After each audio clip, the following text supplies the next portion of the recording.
j'étais toute seule assise sur les marches d'escalier et je riais.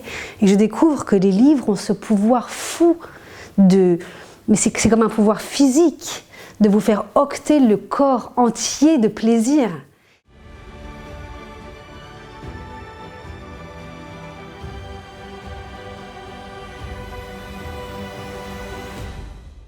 Bonjour, je m'appelle Anne Berest, je suis écrivaine et mon dernier ouvrage paru s'appelle La carte postale.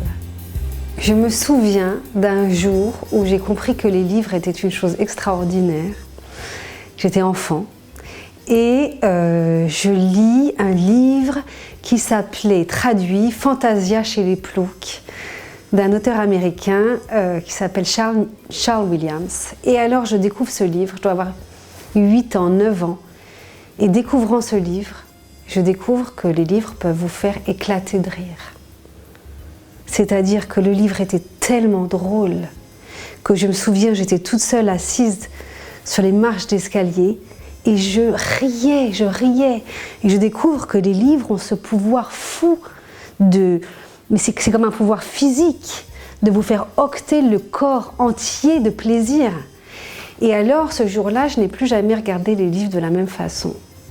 Et j'ai compris que les livres étaient magiques et que les livres vous procuraient un plaisir immense. Et je crois profondément qu'un enfant qui découvre combien la lecture est un plaisir profond, presque sensuel, eh bien un enfant qui lit et qui découvre ça, c'est un adulte qui va lire plus tard. Et c'est une boucle parce qu'un adulte qui lit devant des enfants, eh bien, c'est un adulte qui va montrer à l'autre génération qu'on peut être pris et qu'on peut être absorbé par quelque chose qui semble inanimé mais qui vous fait voyager. Donc voilà, c'est une boucle. Un enfant qui lit est un adulte qui va lire et un adulte qui lit devant des enfants est un adulte qui va donner envie aux enfants de lire.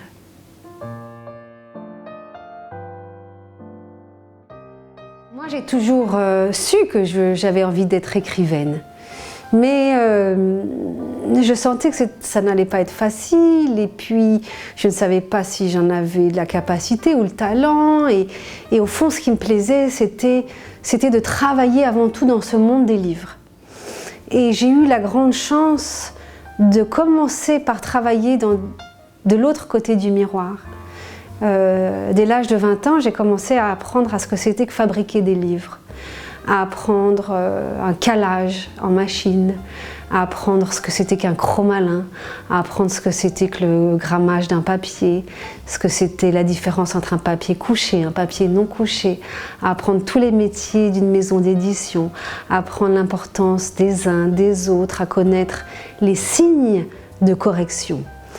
Et le fait d'évoluer dans des maisons d'édition avant de devenir écrivaine, je crois que cela m'a apporté quelque chose de très fort dans ce métier qui est le mien aujourd'hui.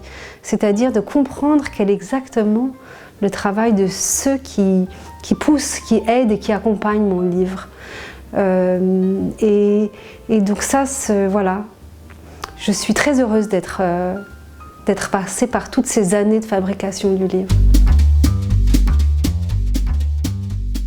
J'essaie, si je suis là, quand je suis là, de venir tous les ans à cette soirée des trophées de l'édition, qui est un moment très joyeux, même pour ceux qui ne gagnent pas, mais qui sont heureux d'avoir été nommés, très joyeux pour ceux qui gagnent. J'aime l'idée d'appartenir comme des artisans, c'est-à-dire à une corporation qui est celui de la fabrication du livre, et où à un moment donné, quels que soient nos postes, on se retrouve tous ensemble pour célébrer cette chose qui est impossible, si difficile, qui est celle de pousser les livres. Donc je trouve ça très joyeux d'être réunis.